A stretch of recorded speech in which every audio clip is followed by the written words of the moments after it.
안녕하세요. 집집마다 신선과 부처 춘선 체지가 총 6편으로 이루어져 있는데요. 불로초를 캐는 노래 이 6편 중에 제 1편 남조선 뱃노래 해석하고 있습니다. 그러면은 지난 시간에 이어서 쭉 보겠습니다.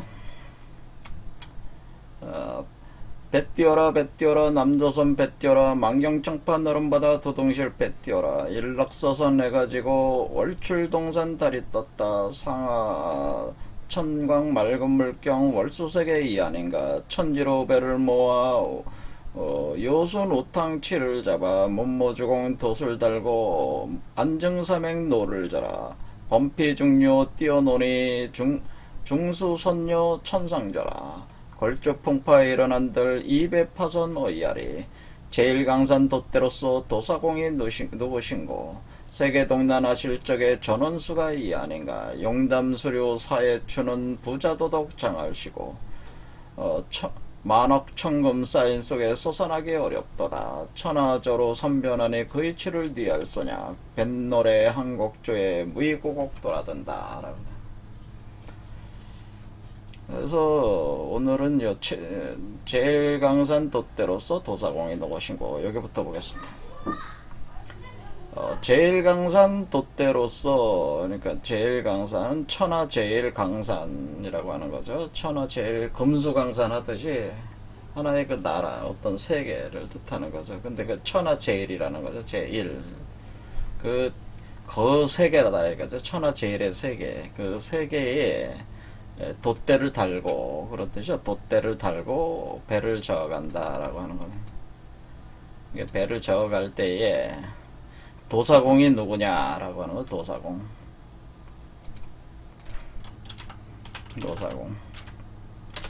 도사공이라고 하는 게 요 도자가 우두머리라는 뜻이거든요. 우두머리. 그러니까 이게 이제 우두머리 뱃사공이란 뜻이죠. 우두머리 뱃사공, 우두머리가 되는 뱃사공이다 라고 하는 거. 도사공이란 뜻은. 그래서 이 도자가 우두머리다 그런 뜻도 있고 한나라의 수도 도읍이라는 뜻이 있죠. 그러니까 도는 우두머리. 그 다음에 도읍, 그 다음에 연못이라는 뜻도 있어요. 그 다음에 성이라는 뜻, 제성자를 써서 성, 그런 성. 그 다음에 사자는 이건 뭔 뜻이야? 모래라는 뜻이죠, 모래. 그러니까 지금 모래가 많은 일종의 지금 바다를 건너가고 있는 걸로 돼 있잖아요. 그래서 만경청파 너름바다라고 했으니까 바닷모래가 가득 차 있다고 하는 거죠. 바다에 모래가 가득 차 있는데 거기로 간다. 그래서 모래. 그 다음에 뭐냐면은 이게 이제 봉황을 뜻합니다. 봉황. 산은 새를 뜻하는 거죠. 봉황새.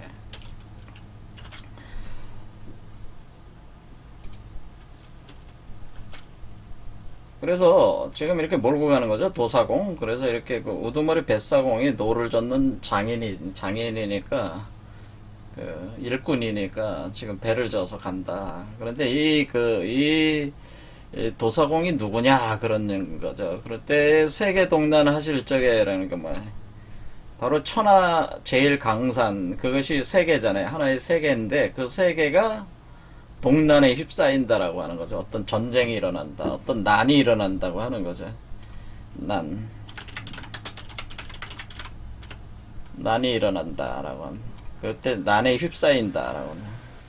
세계 동난이 일어났다.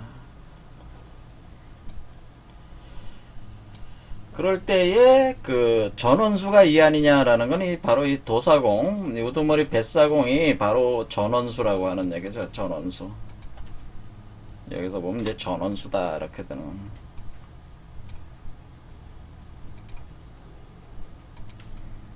그게 됩니다. 전원수. 도사공이 전원수다. 자,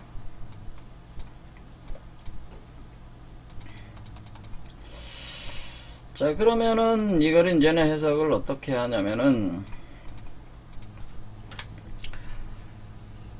여기다 다 심오하게 이게 저기 비결이 돼 있어 가지고요.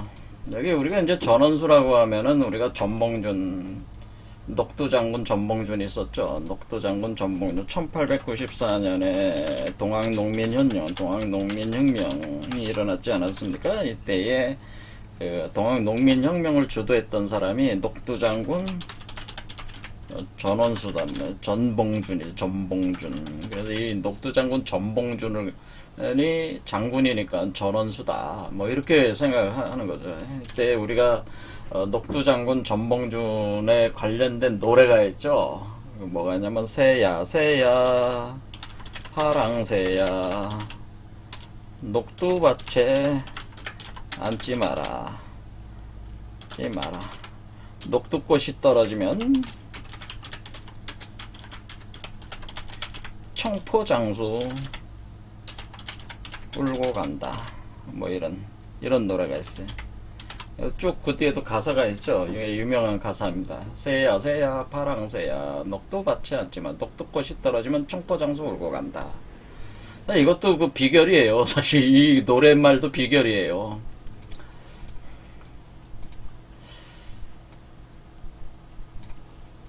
자,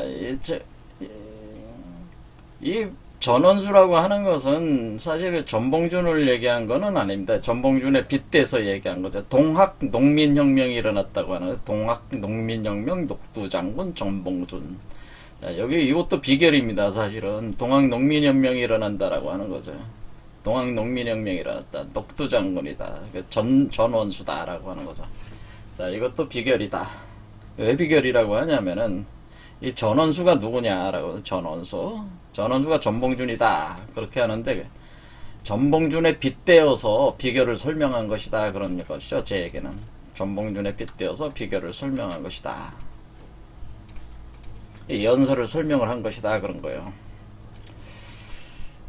그러면은 이거를 어떻게 해석을 하냐면은, 자 우리가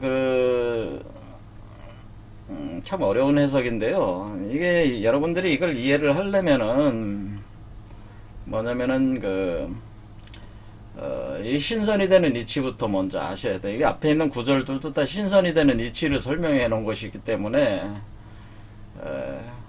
신선이 되는 이치 메커니즘을 설명한 거예요. 사실 이게 다 신선이 되는 메커니즘을 설명한 거예요. 근데 여기는 보면은 요순우탕 문무주공 안정삼행 그 뒤에 나오면은 부자도덕 할 때 요 부자가 부자도덕이라고 하는 요 부자는 공부자, 그러니까 우리가 공자, 그러니까 유교의 성인을, 유교 성인이 누구예요? 공자잖아요. 공자. 이 공자라는 사람이 있는데 이 공자를 이렇게 높여 부를 때 공부자라고 불렀어요. 공부자. 그러니까 공부자라고 해서 이렇게 존중을 한단 말이죠.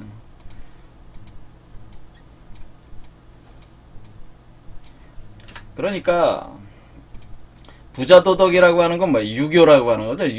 유교적 도덕이라고 하는 거죠.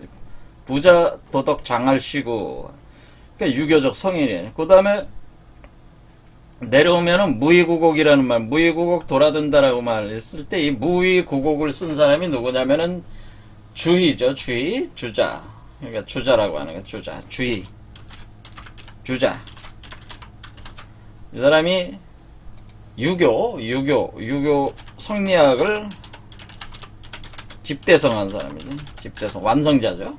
그래서, 그런데 여기 앞에 보면은 요순우탕 문무주공 안정삼행이라고 하는 것은 이 유교의 선비들이 이렇게 추앙하던 성인들과 현자들이에요. 그래서 이게 보면은 이게 사실은 유교적인 어떤 그런 흐름, 도가 계승돼 내려오는 흐름을 여기서 설명을 하고 있는데, 이게 이제는 그러니까 이렇게 또 보면은 결국에는 어떤 유교적인 어떤 성인에 대한 표현인데, 사실상의 이거는 지금 우리가 채지가 하는 거 아니에요? 채지가. 그러니까 불로초를 캐는 거니까, 그럼 이건 도가적 이치잖아요. 신선이 되는 그런 개념이잖아요. 불로초를 먹고 신선이 된다고 하는 거니까, 그러니까 이게 유교적 성인과 신선은 다른 게 아니라는 걸 얘기를 하는 겁니다. 그러니까 우리가 보통 유교와 도교는 다른 것이다. 또는 그러니까 유교 대표적인 사람이 이제 공자고, 그 다음에 도가 사상의 대표적인 사람은 노자다. 그래서 공자와 노자는 다른 사상을 얘기했다. 이런 생각을 가지고 있다. 이거 보통. 그러니까 노자가 나이가 더 많으시니까, 노자와 공자가 다른 사상을 가지고 있다. 이렇게 보통 사람들은 생각을 해왔다면, 그러니까 노자는 신선 사상이고 공자는 유교 도덕. 그래서 그걸 내세운 사람이잖아요. 그러니까 노자는 어떤 신선이 되는 아주 초월적인 얘기를 하는 사람이고, 공자는 이 현실 세계에서 어떤 그런 정치적 이상국가를 만들려는 일을 했다는 거 아니겠습니까? 그러니까 완전히 다르다 이렇게 생각을 사람들은 한다 그 얘기죠. 그런데 우리 선조들께서는 어떻게 생각했냐면, 유불선은 원래 이치가 같다고 우리 선조들은 생각을 했어요. 유불선은 하나다. 그 이치가 같다. 그 뿌리가 같다고 하는 거예요.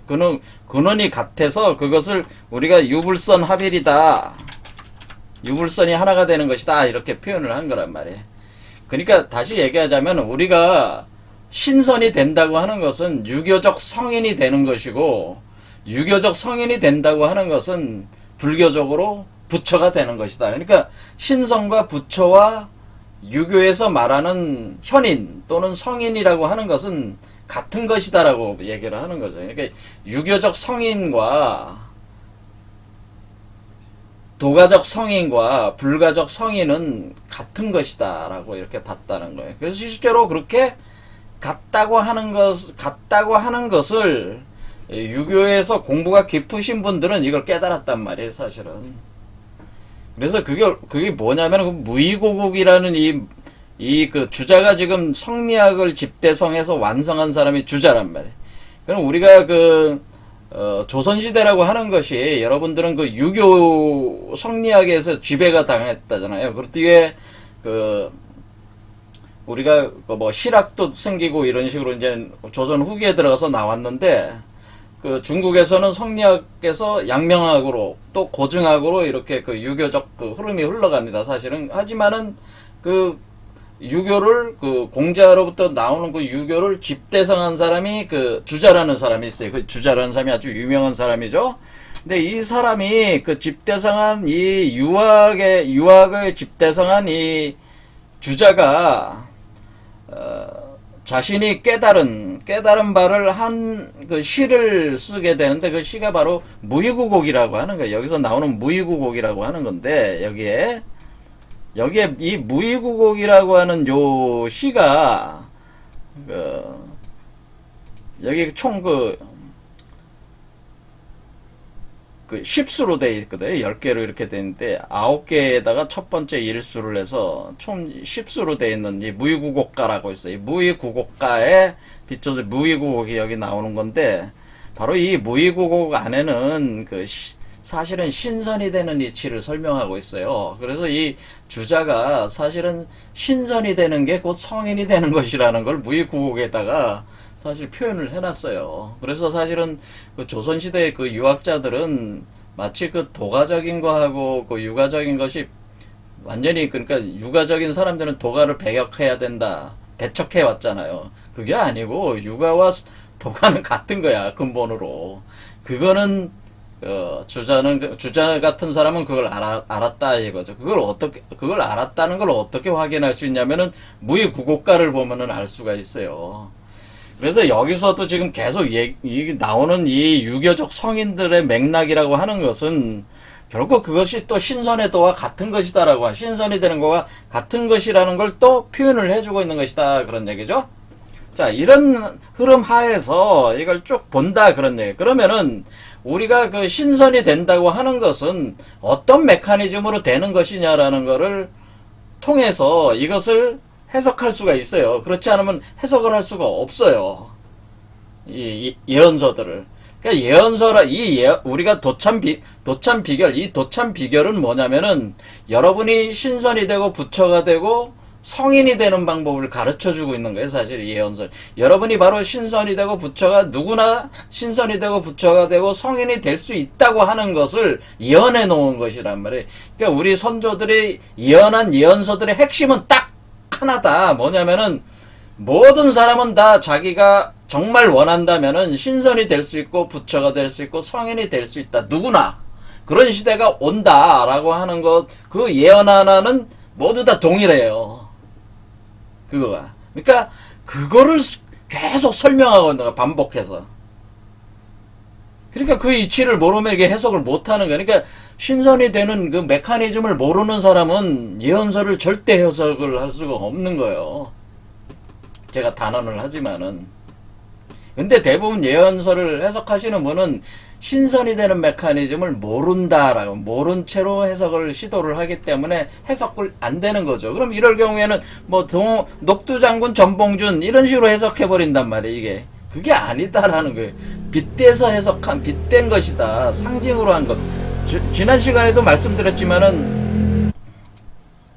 그래서 신선이 되는 그 그림은 바로 이 영아현영도라고 하는, 우리가 이제는 그 성명규지라는 그 신선이 되는 이치를 다룬 그 텍스트 중에서 굉장히 많아요. 좋은 텍스트들이. 그런데 이 그림으로 이렇게 잘 설명을 해주고 있는 게 성명규지 또는 해명경 같은 텍스트예요. 근데 거기서 그 성명규지, 이거는 성명규지에 나오는 그 그림이에요. 이게 그림인데, 여러분이 신선이 될 때는 어떤 과정이 있냐면은, 여러분 몸속에 하나의 그 태극의 알이 생성이 된 뒤에 이것이 그 아이로 이렇게 그 몸이 자라나옵니다. 그래서 여러분 몸속에서 하나의 그 존재가, 불타는 불의 아이가 태어납니다. 여러분. 그리고 여러분 몸속에서 생성이 돼서 여러분 몸 밖으로 이렇게 나오는 과정을 겪습니다.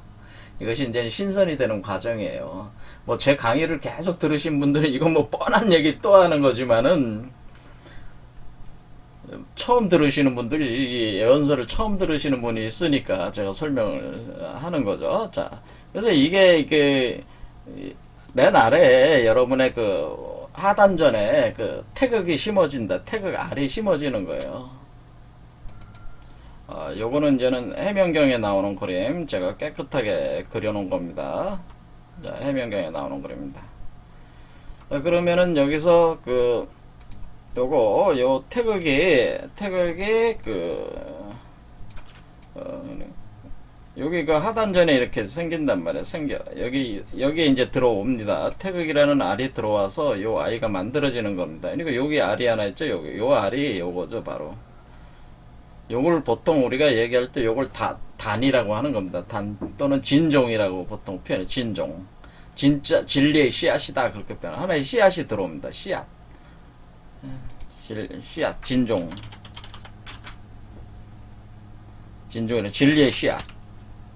그러니까 여러분이 진리체가 되는 거예요. 진리체가 된다는 것은 성인. 우리가 유가적 성인도, 여러분이 우리가 얘기하는, 유교에서 얘기하는 공자 같은 성인도 사실은 요런 상태였다고 하는 거예요. 여러분들 그 유교에 있으신 분들은 믿기 어려우시겠지만은, 공자도 이런 경지에 오르신 분이었다고 하는 게 사실은 똑같은 이치였어요. 단지 그것을 도가적 관점에서 이해를 하냐, 유가적 관점에서 이해하냐에 따라서 이해하는 방식이 틀렸을 뿐이지, 사실은 이 메커니즘 자체는 같아요. 그것은 꼭 유불선만 그런 게 아니고, 기독교도 똑같아요, 이 메커니즘이. 그러니까 유불선 기독교가 다 같아요. 그래서 사실은 신선이 나오는 곳 곧 부처요. 신선이 곧 부처고, 부처는 곧 유가에서 얘기하는 성인이고, 그것은 곧 기독교에서 얘기하는 그리스도입니다. 같은 겁니다. 그래서 이게 진종, 진리의 씨앗이 이렇게 태극이 생성이 된다. 그러면은 여기서 전원수라는 개념을 이해를 하려면은, 근데 이 태극을 이해를 해야 돼서 그런 겁니다. 제가 드리는 말씀은, 이 전원수라고 하는 것을 이해를 하려면은, 자, 그럴 때 이거를 좀 더 메커니즘을 이해하기 쉽게 이걸 그려놓은 그림이 있습니다. 자, 그럼 이거를 이렇게 가져가지고, 요 그림들 다 보셨죠? 여기, 포테, 그 다음에 머리 밖으로 나오는 거. 자, 요게 머리 밖으로 요거를, 요게 지금 제가 그려놓은 거잖아요. 요게 그려놓은 게 사실은 이 안에서 이게 되는 메커니즘이 뭐냐면은,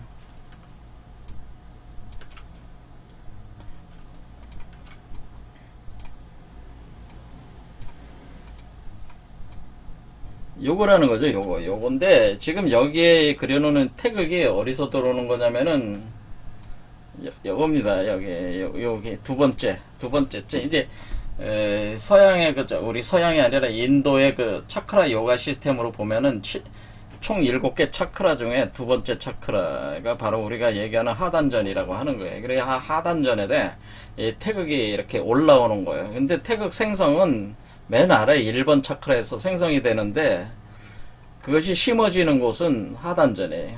이게 씨앗으로서 심어지는 건. 그러니까 이것이 겨울이다 이렇게 치면은 한겨울이다 치면은 한겨울에는 씨앗 뿌려봐야 그게 안 되잖아요. 그러니까 이게 봄에 뿌려야 되잖아요. 그러니까 여기서 뿌리는 거예요. 여기서. 그래서 태극이 여기에 심어지는 거 하단전에. 자, 그러면 왜 전원수라고 하느냐 이런 걸 알아봐야 된다. 왜 전원수라고 하느냐. 도사공은 전원수다라고 할 때 이 전원수라고 하는 개념 자체는 전자 그다음 원자 숫자 다 의미가 있지만은 이 전자는 무슨 의미냐면은 팔왕이다라는 뜻이죠. 팔왕. 자, 그래서 전원수는 팔왕이다. 전은 팔왕이다 이런 거죠. 전 파자로 하면 팔왕이야. 팔왕.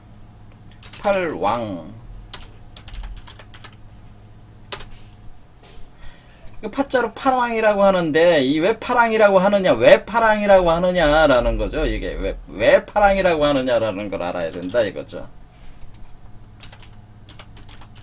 자, 여러분은 지금 여기 어떻게 불러? 이 전봉준을 가지고 녹두장군이라고 하면서 부르는 노래가 뭐로 불렀어요? 지금 새야 새야 파랑새야. 이 발음이 뭐가 비슷해요? 파랑이 파랑하고 발음이 같잖아요. 파랑이란 얘기지. 근데 제가 뭐라 했어? 도사공의 이 사가 모래를 뜻하기도 하지만은 이 사자가 뭐야? 봉황새를 뜻한다고 그랬죠. 봉황새. 저 네이버 한자 사전을 찾아보면은 새라고 해요. 새, 봉황새. 그러니까 이 도사공이 새다, 봉황이다 이렇게 보시면 돼. 그 도사공이 봉황새니까 파랑새라고 할 수가 있는 거죠. 파랑새. 새다. 그럼 파랑새. 그러니까 팔왕새. 이거 전원수 도사공. 팔왕새. 자, 파자면 팔왕새. 그러니까 이 팔왕새가 사실은 뭐예요? 파랑새가 요걸 포함한 거죠. 요 봉황이라는 의미를 포함한 거잖아요. 봉황새라는 새는 새인데 팔왕새. 그러니까 팔왕을 뭐라고 한 거예요? 여기서 그러니까 파랑을 우리는 노래에서는 어떻게 표현한 것이다? 이것을 팔왕. 이것을 우리가 파랑. 그러니까 요 팔왕이라는 걸 파랑이라고 쓰겠다. 파랑. 이렇게 딱. 자, 그런데 제가 이 팔왕이라고 하는 것은 무엇이냐? 그러면은 이 팔이라고 하는 것이 뭐냐? 이런 거다. 팔이라는 게 뭡니까? 이렇게 물은데. 팔이라는 게 뭡니까? 이렇게 볼 때에 팔이라고 하는 것은 뭐냐면요. 팔이라고 하는 게 태극이야. 태극. 이 팔이 태극을 뜻한다는 거예요. 이게 어떻게 팔이 태극을 뜻합니까?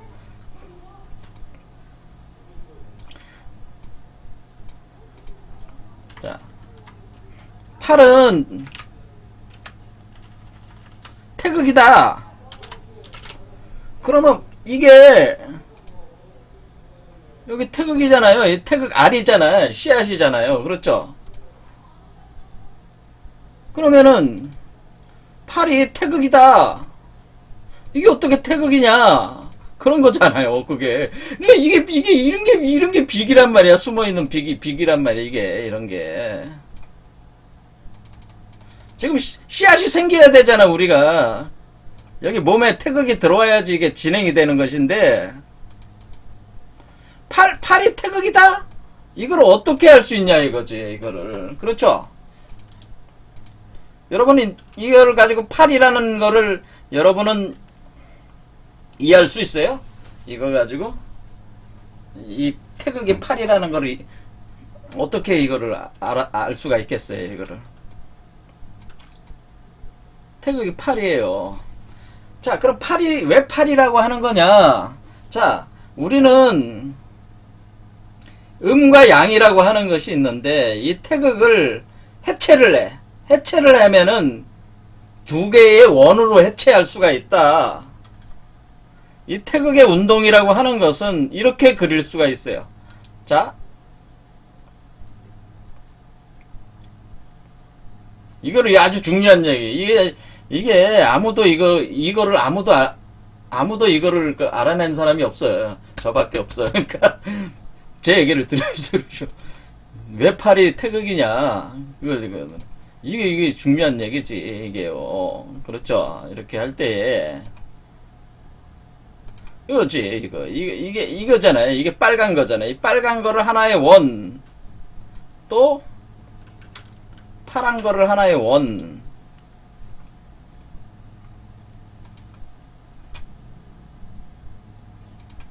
사실은 이 태극을 해체하면은 요런 형상을 가지고 있는 거예요. 그러면은 양과 음이 겹치는 요 부분이 우리가 삼태극을 할 때 어떻게 씁니까? 삼태극을 할 때 우리가 이렇게, 그러니까 원래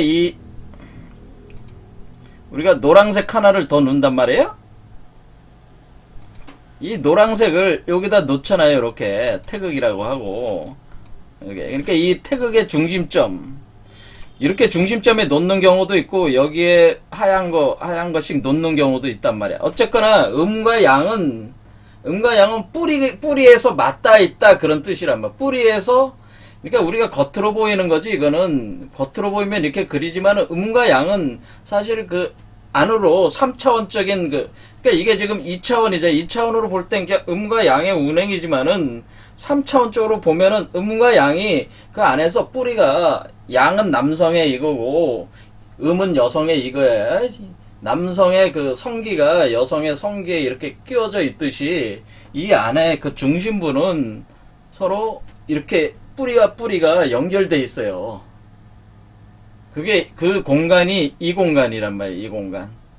그래서 이렇게 되는 거죠. 요게는 노란색. 요게 요 상태다라는. 요게 그러니까 요 태극을 이렇게 해놓으면은 요거로 해체해서 다시 하면은 이거는 어때요?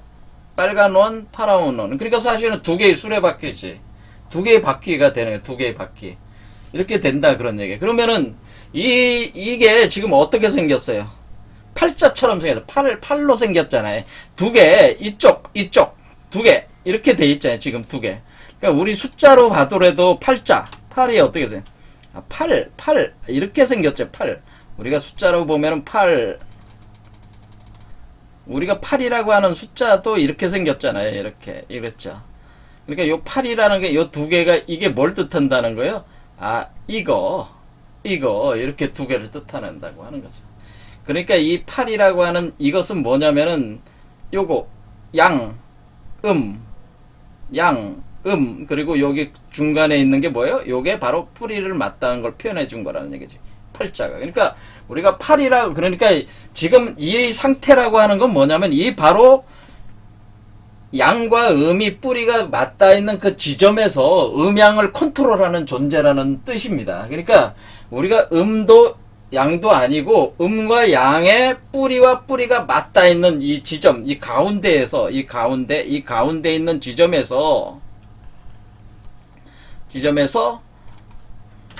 이 지점에서 여기죠.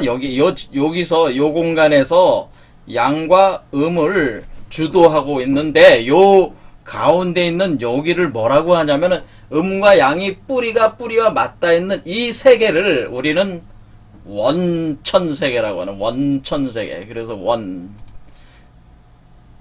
그러니까 여기가 뭐 이게 바로 이 세계 요 공간 있잖아요. 요 공간이 지금 어떻게 생겼어요? 이렇게 생겼죠. 이렇게. 그래서 요게 요 공간이 사실은 요 동그란 걸 하나 놓으면 요런 식이 되는데 요 공간 아무튼 요 공간 뿌리가 맞닿아 있는 공간을 우리가 원천이라고 원이라고 하는 거예요. 이걸 원이라고 하는 거예요. 이 세계를 원이라고 하는 거예요. 그래서 자 그러면 우리가 전 원수라고 할 때 이 원이라는 글자의 의미 알았어요. 아, 이 원이라고 하는 게 이거구나. 근데 이것이 그 음양이 뿌리가 맞닿아 있는 그 원천 세계에서 이것이 태극이 왕 운동을 하고 있다고 하는 그 왕은 뭐냐? 왕이라고 하는 것은 여러분이 그 하단전, 중단전, 상단전. 자, 그러면은 이게 하단전 우리 동양학자의 신선이 되는 원리를 어떻게 돼? 하단전 그렇죠? 하단전 그 다음에 하단전, 그 다음에 중단전, 그 다음에 상단전 하면서 요 중맥을 따라 올라간다고 중맥 그 중맥이 따라간다는 건 뭐로 돼 있습니까? 범파 중류 할 때 이 중이 범파 중류 범피 중류라는 이 중이 어떤 중이다?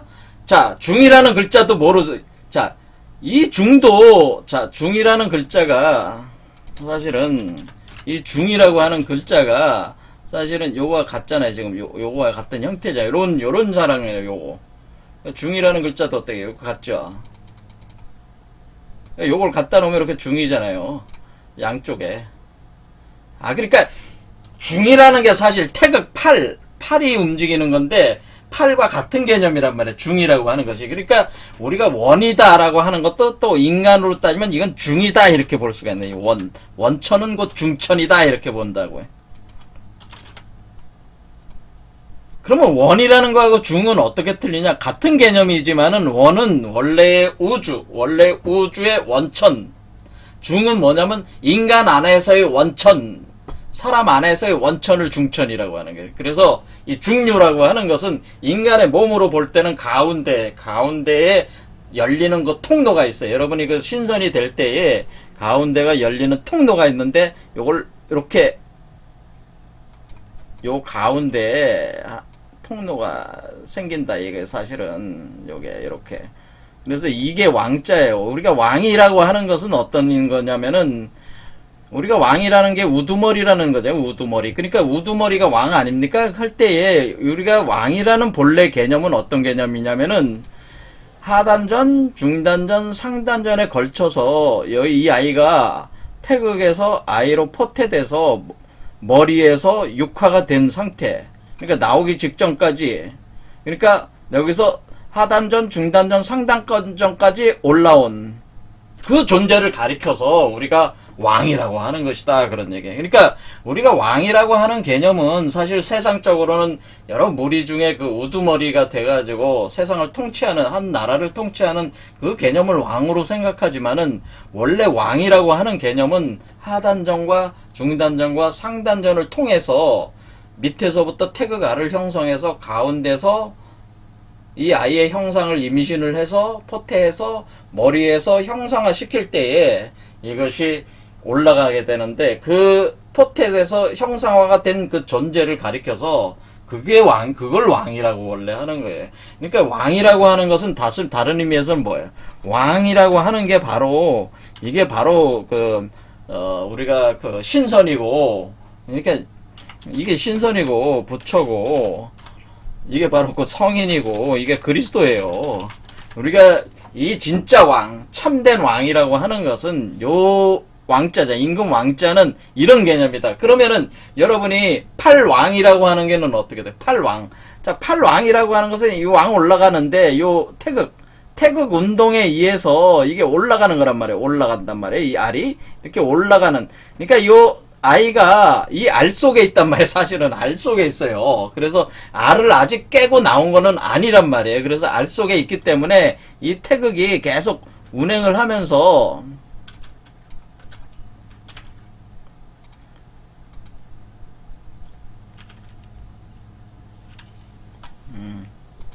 이걸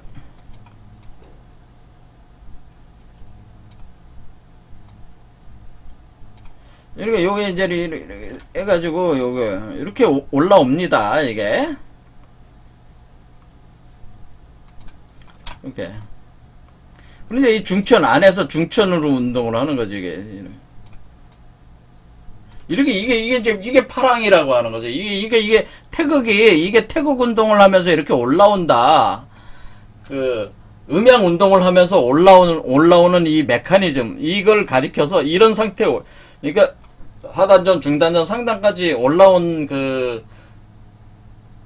이 태극 알 속에 있는, 그러니까 이게 지금 이 아이가 어리 있는 거예요, 원래. 이 알 속에 있단 말이에요. 알 속에 있단 말이에요. 그래서 요렇게 올라오는 존재를 가리켜서 이게 전원수다. 이렇게 하는 거예요. 전원수. 근데 왜 전원수 할 때 숫자를 썼냐? 지금 뭐가 있었어요?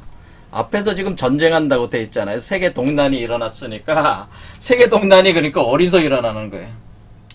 세계 동난이 바깥에서 일어나는 게 아니라 여러분 몸속에서 하나의 세계가 열리는데 그 세계가 열리는 과정에서 난이 있다고, 싸움이 있다고 하는 거예요. 그러니까 여러분이 하단전에서 상단전으로 올라올 때까지는 전쟁이 있다고 하는 거예요. 싸움이 있다고 하는 거예요. 싸움. 그래서 그것을 세계동난이라고 하니까 뭐 그러면 이거를 모르고 그냥 이거를 갖다 해석하는 사람들은 그럼 세계 1, 2차 세계대전이 일어난 거 얘기하는 것 같은데 아니면 한국전쟁이 일어나는 거 얘기하는 것 같은데 이런 식으로 착각을 한단 말이에요. 그게 아니고요. 여러분의 몸 안에서 이 아이가 나올 때는 싸움이 있어요. 싸움, 전쟁이 있어요. 그럼 그 전쟁이 어떤 전쟁이냐? 그러면 나중에 설명을 드리겠지만 어떤 전쟁이 있단 말이에요. 여기 나중에 보면은 그 항우가 강동 8천 제자를 이끌고 저쪽으로 건너가서 서쪽으로 건너가서 전쟁하는 내용이 쭉 있는데 그게 바로 요 내용을 뜻하는 건데 난이 일어나서 싸우는 것.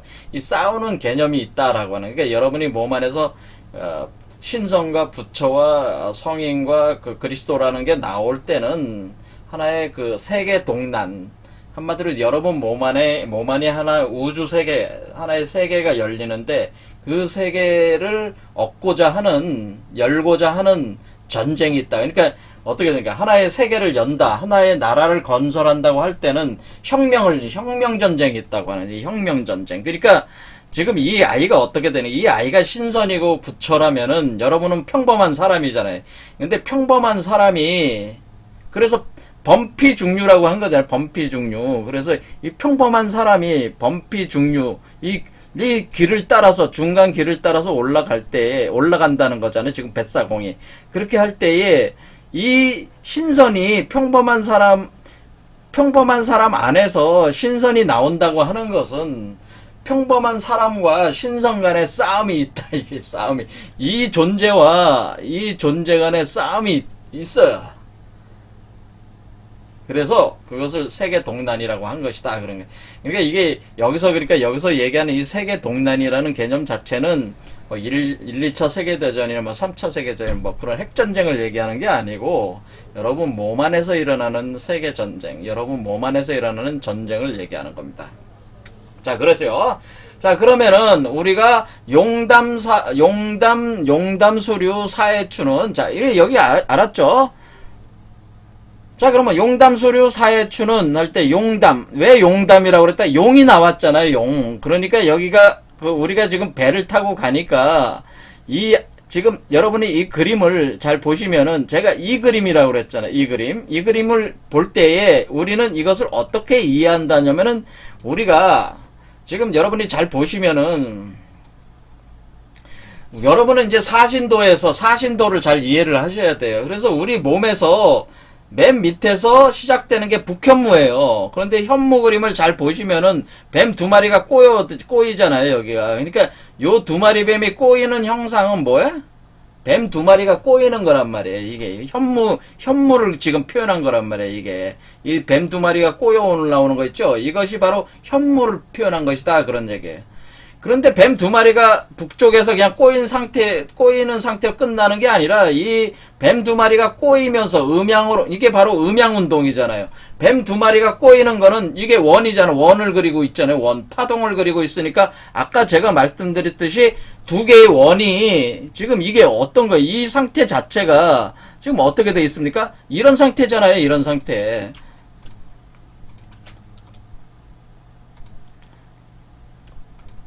지금 이게 태극이라고 그랬죠? 제가 태극? 자, 그럴 때에 우리가 요 그림을 이렇게 보면 이게 태극. 그러니까 이게 쫙 보시면은 요거는 이제는 노란색으로 해놨으니까 요건 지금 노란색으로 돼 있죠. 노란색. 요건 빨간색이 맞죠? 빨간색, 노란색. 그러니까 이게 원운동이잖아요. 이렇게 하면 이렇게 가면은 하나의 원이잖아요. 또 하나의 원이잖아요. 이런 식으로 원운동하고 있죠. 이것도 파란색도 노란색으로 하나의 원, 또 하나의 원. 이런 식으로 이것도 원운동을 하고 있죠. 그러니까 요거 자체가 두 개의 원이 꼬여 올라가는 운동하고 있는 거를 표현해 준 거잖아요, 지금. 그렇죠?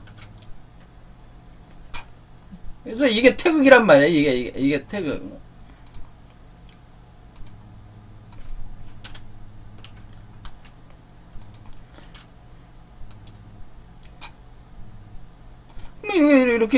이게 올라가는, 이게 태극이. 그렇지, 태극 운동이잖아요. 이렇게 할 때에, 뭐냐면은, 이 태극이라는 알 속에 음양이 꼬여 올라가면서 한 마리 용이 나온다, 그게. 이게 용이잖아요, 이게 용. 그렇죠, 이 용. 그러니까 현무 다음에 우리가 동청용을 놓잖아요. 그러니까 동쪽의 용. 지금 뭐요? 파랑새라고 해서 파랑새요. 해세요, 파랑새요. 녹두꽃. 할 때 우리가 녹두라고 하는 게 뭡니까? 녹두밭에 앉지 말할 때 녹두콩이잖아요. 녹두콩. 우리가 콩이라고 하는 콩태. 우리가 태극이라고 할 때 이 태극이라고 하는 말은 우리가 여러분이 태극이라고 하는 말은 뭐예요? 태극이라고 하는 말은 우리가 태극이라는 말의 이 태자가 우리가 여기 태극이잖아요. 태극이라고 할 때 이 태가 요게 콩태자란 말이에요. 콩태. 그러니까 녹두콩이잖아요. 녹두는 콩이잖아요. 콩의 일종이잖아요. 콩은 여러 종류가 많죠, 엄청. 근데 녹두, 적두, 팥을 뭐라고 그래요? 적두라고 그러죠. 붉은 콩이 적두. 그것이 우린 팥이라고 그러잖아요. 녹두는 뭐예요? 파란 콩. 그렇죠. 파란 콩이란 말이에요. 녹두콩. 그러니까 콩이 뭐예요? 태극이잖아. 이게 콩태자라고, 콩태. 그러니까, 이게 여기서부터 콩태. 그러니까 녹두밭이잖아. 왜 녹두밭이에요? 지금 콩을 심었잖아요. 여기 녹두콩을 심었잖아요. 자, 우리 몸에서 녹두콩을 심은 셈이라고, 이게 지금. 그렇죠. 우리 몸을 밭이라고 생각해봐요. 자, 상단전, 하단전, 중단전, 상단전이 밭전자잖아요. 밭전. 그렇죠. 밭에다가 콩을 심은 거 아니야. 자, 우리가 태극이 올라온다고 하는 것은 밭에다가 심으니까 하단전, 중단전, 상단전에다가 밭을 심어가지고 태극이 올라오고 있는 거잖아요. 이렇게 변형되면서 올라오고 있는 것이니까 녹두밭이라고 하는 거죠. 녹두밭. 그렇죠. 이게 그냥 되는 게 아니라는 거죠. 그러니까 새야, 파랑새야, 녹두밭에 앉지 마라. 그런데 이게 지금 뭐가 되고 있는 거예요? 이게 지금 새가, 여러분들도 이게 보셨지만 이게 지금 새잖아, 새. 요거는 뱀 두 마리가 꼬여 올라오는 현무를 표현해 준 거고, 요거는 뭐예요? 남주작을 표현해 준 거예요. 남주작. 자, 그래서 우리가 위에 있는 거는 남주작. 자, 밑에 있는 이 뱀 두 마리가 꼬여 올라오는 거는 북현무.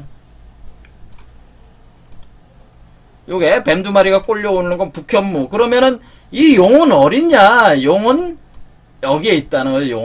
용이 올라오는 거라 이게. 그러니까 이 용이 어딨냐면 용의 알 속에 있는 용이란 말이야. 이 태극 속에 있는 용을 뜻한다. 그래서 이 용이 알 속에서 자라고 있다고 하는 거예요. 올라오면서 자라고. 이 용이 그러니까 누구야? 이 아이가 용이에요. 이 아이가 용이야. 용. 그러니까 여기서 지금 우리 몸에서 생성되는 요 전원수라고 하는 존재가 용이란 말이에요. 용. 이걸 용이라고 보십시오. 그러면 이게 요 아이를 가리켜서 용이라고 하는 거예요. 용. 우리가 그 왕을 용이라고 하잖아요. 왕을 용이라고 하고, 이 세상의 그 강자들을 용이라고 하는데, 이 아이가 바로 용이다. 신선과 부처와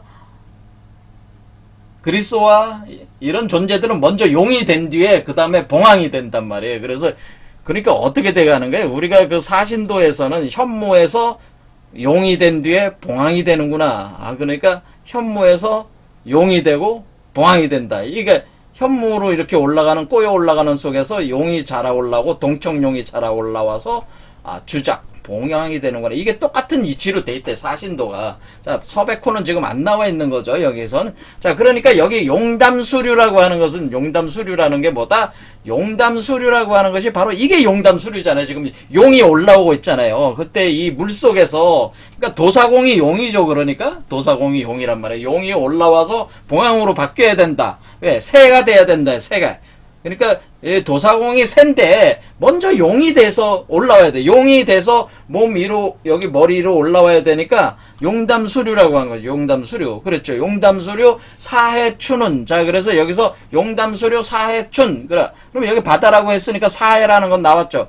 그러면은 이것이 춘. 자, 이게 지금 파랑새니까 봄이잖아요. 봄. 그렇죠.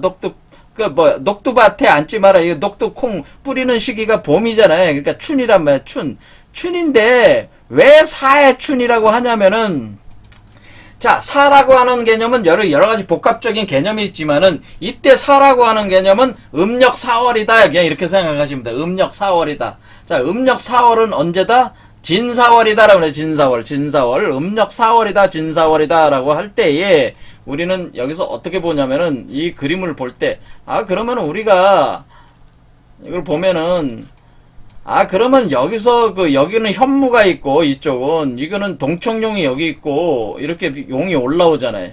그 다음에 용 머리가 올라올 때가 여기란 말이에요. 그때 진사월이 4월이에요, 4월. 자, 진월은 음력 3월이고, 4월은 뱀사자 4월은 음력 4월이에요. 그래서 사를 얘기하는 거예요. 그러니까 사실은 이 공간 여기 잘 보면 뭐가 돼 있어요? 사가 있잖아요. 요 사를 사실 말하는 거예요. 더 정확히 얘기하자면 요 사를 말하는 거다. 요 사를 말하는 건데 바로 이 4월, 바로 사해춘이라고 하는 것은 바로 요때가 진사월인데 음력 3월과 음력 4월은 어때? 이때가 바로 언제요? 4월 5일 청명. 여기 고구, 입하, 소만 이렇게 가자. 그 전에 청명이잖아. 청명부터 고구, 입하, 소만, 이 24절기에 이때는 바로 봄이다. 그런 거. 봄이잖아요. 꽃피는 봄 시절에. 그러니까 봄이니까 여기가 뭐예요? 여기 사가 있으니까 그러니까 사라는 구궁도에서 사해춘이라고 하는 게 여기에 요 공간을 얘기하는구나. 요 공간이 요 공간은 어디다? 머리. 그렇죠? 머리다. 그러니까 뱀머리가 와 있는 요곳이 여기가 바로 사해춘이다라고 해요. 사해춘, 봄춘, 봄에 사해 음력 4월에 여기 와 있잖아요. 그러니까 사해춘이다. 그러니까 여기에 용이 여기 와 있는 거죠. 이 용이 어떻게 된 거예요? 용이 이렇게 돼서 여기 와 있는 거죠. 그러니까 사실은 뱀 두 마리는 뭐예요? 음양의 그 운동을 얘기해 주는 거고, 음양 그 태극에, 그리고 그 태극 알 속에 용이 사실 실제적 그 용이죠. 이 용이, 그러니까 알이 여기 와 있는 거죠. 여기 와 있을 때, 그때에 바로 용담수류 사해춘은 부자도덕 장할시고라고 해서 부자도덕 장할시고. 자, 시간이 많이 지났습니다. 해석하다 보니까. 자, 그래서 여기까지 했습니다. 용담수류 사해춘은 부자도덕 장할시고. 자, 부자라는 게 뭐예요? 공부자. 그런데 그래서 유교도덕 장할시고. 삼강오륜 같은 걸 얘기하는 거겠죠. 유교도덕 같은 게. 자, 여기서 그래서 여기까지 해석을 했습니다. 자, 이 짧은 내용을 이렇게 해석했지만은 여기는 굉장히 또 심오한 상징심볼체가 이렇게 돼 있어서 정말 나가기가 어려운 거죠. 아직까지 여기도 요순우탕 문무조공 안증사명 이것도 정확히 다 설명한 거는 아니었어요. 지난 시간에. 근데 다음 시간에는 요걸 다시 요순, 우탕, 문무주공, 안증사명, 범피중류, 중수, 선녀, 걸주, 풍파, 입의 파선, 어이아리, 제일강산 돛대로서 도사공이 노을 세계동론 전원수가 이 아닌가 용담수류 사해추는 여기까지 한번 쭉 다시 한번 해석, 요 과정 자체가 바로 신선이 되는 과정이기 때문에 다시 이 도상을 가지고 이 도상들을 가지고 제가 다시 다음 시간에 또 설명을 하고 그 다음에 무의구곡으로 가야지 무의구곡의 이치를 알 수가 있어요. 그래서 왜 주자가 왜 무의구곡이라는 시를 썼냐. 그러니까 주자도 공자 같은 성인은 사실은 신성과 같다는 것을 알았다고 하는 것을 무의구곡 이 이치를 알면은 고개를 끄덕끄덕 하실 수가 있다 그런 거예요. 그래서 사실은 우리가 공자가 얘기하는 성인이라고 하는 것은 유교적 성인은 사실은 도가의 신성과 이꼴이다 그런 얘기예요. 자, 오늘 여기까지 하겠습니다. 감사합니다.